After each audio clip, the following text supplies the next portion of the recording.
ലോകം മുഴുവൻ കാത്തിരുന്ന ഫുട്ബോൾ മാമാങ്കം അമേരിക്കയിൽ ആരംഭിച്ചിരിക്കുന്നു. സ്റ്റേഡിയങ്ങൾ നിറയുന്നു, ഗോളുകൾ പിറക്കുന്നു, ആവേശത്തിന്റെ കൊടുമുടിയിലാണ് ഫുട്ബോൾ പ്രേമികൾ. എന്നാൽ ഈ ആവേശത്തിനിടയിലും ലോകകപ്പിന്റെ വലിയൊരു ഭാഗം അമേരിക്കയ്ക്ക് പുറത്താണ്. കായിക താരങ്ങൾക്കും ആരാധകർക്കും സ്റ്റേഡിയത്തിലേക്ക് കടക്കാൻ അനുവാദം നിഷേധിക്കുന്ന അമേരിക്കൻ ഭരണകൂടത്തിന്റെ വിസ നയങ്ങളെക്കുറിച്ചാണ് ഇന്ന് നമ്മൾ സംസാരിക്കാൻ പോകുന്നത്.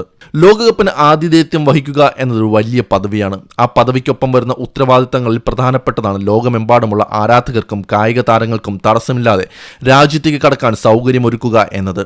എന്നാൽ US ഭരണകൂടം സ്വീകരിച്ച് തികച്ചും വ്യത്യസ്തമായ ഒരു നിലപാടാണ്. ഏകദേശം 39ഓളം രാജ്യങ്ങളിൽ നിന്നുള്ളവർക്ക് അമേരിക്കയിലേക്ക് കടക്കുന്നതിന് കടുത്ത നിയന്ത്രണങ്ങൾ ഏർപ്പെടുത്തിയിരിക്കുന്നു. ഇതിൽ ലോകകപ്പിന് യോഗ്യത നേടിയ 4 രാജ്യങ്ങളും ഉൾപ്പെടുന്നു എന്നത് ഞെട്ടിക്കുന്ന കാര്യമാണ്. എന്തുകൊണ്ടാണ് ഇത്തരമൊരു കടുത്ത നിലപാട്? ഇതൊരു സുരക്ഷാ നടപടിയാണോ അതോ നയതന്ത്രപരമായ പ്രതികാരമാണോ? കായിക താരങ്ങൾക്ക് വിസയിൽ ഇളവുകൾ നൽകിയിട്ടുണ്ടെങ്കിലും അവരുടെ കുടുംബാംഗങ്ങൾക്കും ആരാധകർക്കും കാര്യം അത്ര എളുപ്പമല്ല. സ്വന്തം പ്രിയപ്പെട്ട താരങ്ങൾ ലോകത്തിന്റെ ഏറ്റവും വലിയ വേദിയിൽ കളിക്കുന്നത് കാണാൻ പോലും അവർക്ക് അവസരം നിഷേധിക്കപ്പെടുന്നു. പ്രാദേശിക മാധ്യമ പ്രവർത്തകർ പോലും വിസ ലഭിക്കുന്നില്ല. മറ്റൊരു വശത്ത് ഫിഫ പാസ് എന്നൊരു സംവിധാനം കൊണ്ടുവന്നെങ്കിലും അത് വിസ ലഭിക്കാൻ അർഹതയുള്ളവരിൽ തന്നെ ഒരു തരം വേർതിരിവ് സൃഷ്ടിക്കുകയാണ് ചെയ്തത്. പൂർണ്ണമായി നിരോധനം നേരിടുന്നവർക്ക് ഒന്നും ലഭിക്കുന്നില്ല, അല്ലാത്തവർക്ക് മുൻഗണന ലഭിക്കുന്നു. ഇത്തരമൊരു വിവേചനം ലോകകപ്പ് പോലൊരു ആഗോള വേദിയോട് ചേരുന്നതാണോ? കായികം രാഷ്ട്രീയത്തിന് അതീതമായിരിക്കണം എന്നാണ് ഫിഫയുടെ തത്വം. എന്നാൽ ഈ ലോകകപ്പിൽ നമ്മൾ കാണുന്നത് രാഷ്ട്രീയത്തിന്റെ കടുത്ത ഇടപെടലുകളാണ്. ഇറാൻ പോലുള്ള രാജ്യങ്ങളോടുള്ള അമേരിക്കൻ ഭരണകൂടത്തിന്റെ ശത്രുത അവരുടെ കായിക താരങ്ങളെപ്പോലും ബാധിക്കുന്നു. അമേരിക്കൻ മണ്ണിൽ താമസിക്കാൻ പോലും അനുവാദമില്ലാതെ മെക്സിക്കോയിൽ താമസിച്ച് അതിർത്തി കടന്ന് മത്സരത്തിനെത്തുന്ന സ്ഥിതിവിശേഷമാണ് ഇറാൻ ടീമിനൊപ്പമുള്ളത്. ഇതെല്ലാം കാണിക്കുന്നത് കായിക രംഗത്തെ ഉപകരണമാക്കിക്കൊണ്ട് ചില രാജ്യങ്ങളോട് പ്രതികാരം വീട്ടുകയാണ് US ഭരണകൂടം എന്നാണ്.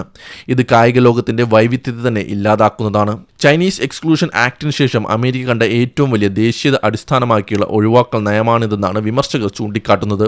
സുരക്ഷാ ഭീഷണികളെക്കാൾ ഉപരി നയതന്ത്രപരമായ സമ്മർദ്ദങ്ങൾ ചെലുത്താനുള്ള ഒരു ആയുധമായി അമേരിക്ക വിസ നയങ്ങളെ ഉപയോഗിക്കുന്നു. ഒരു വ്യക്തിക്ക് അവരുടെ രാജ്യത്തിന്റെ ഭരണകൂടം ചെയ്യുന്ന കാര്യങ്ങളുടെ പേരിൽ ഇത്ര വലിയ ശിക്ഷ ലഭിക്കുന്നത് എത്രത്തോളം നീതിയുക്തമാണ്? നിരീക്ഷകർ ഉയർത്തുന്ന ചോദ്യം വളരെ ലളിതമാണ്. ആതിഥേയത്വ രാജ്യം എന്ന നിലയിൽ അന്താരാഷ്ട്ര വേദിയുടെ അന്തസ്സ് സംരക്ഷിക്കാൻ അമേരിക്ക ബാധ്യസ്ഥരല്ലേ? കായിക വിനോദങ്ങൾ മനുഷ്യരെ ഒന്നിപ്പിക്കാനുള്ളതാണ്, തടയാനുള്ളതല്ല. സ്റ്റേഡിയത്തിൽ കാണേണ്ട കയ്യടികൾ അതിർത്തിയിൽ നിഷേധിക്കപ്പെടുന്ന വിസ അപേക്ഷകളിൽ അവസാനിക്കുമ്പോൾ നഷ്ടപ്പെടുന്നത് കായികത്തിന്റെ മനോഹാരിത തന്നെയാണ്. അമേരിക്ക ആതിഥേയത്വം വഹിക്കുന്ന ഈ ലോകകപ്പിൽ ഉയർന്ന വിമർശനങ്ങൾ കായിക ലോകം ഇനിയെങ്കിലും ഗൗരവമായി കാണേണ്ടതുണ്ട്. ഇതിനൊപ്പം നമ്മൾ നോക്കിക്കാണേണ്ടത് അടുത്ത ഒളിമ്പിക്സും നടക്കുന്നത് അമേരിക്കയിലാണ്. ഇങ്ങനെയാണ് കാര്യങ്ങൾ പോകുന്നതെങ്കിൽ ഒളിമ്പിക്സിൽ പങ്കെടുക്കാൻ വരുന്ന പ്ലെയേഴ്സിനും അവരുടെ ആരാധകർക്കും അവരുടെ കുടുംബാംഗങ്ങൾക്കും എന്തിനേറെ അവരുടെ ടീം മാനേജ്മെന്റിന് പോലും വിലക്കുകൾ വന്നിരാം.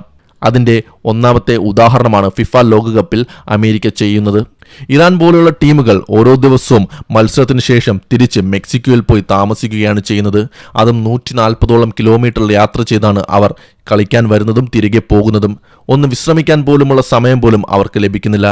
ഇത് അവരുടെ മത്സരത്തെ പോലും സാരമായി ബാധിക്കും. അതിനൊപ്പം തന്നെ ആഫ്രിക്കൻ രാജ്യത്തു നിന്ന് വന്ന റഫറിയെ, ഫിഫയുടെ ഏറ്റവും മികച്ച റഫറിമാരിൽ നിന്ന് പേരുകേട്ട ഒരു റഫറിയെ പോലും അമേരിക്ക തിരിച്ചയച്ചിരുന്നു.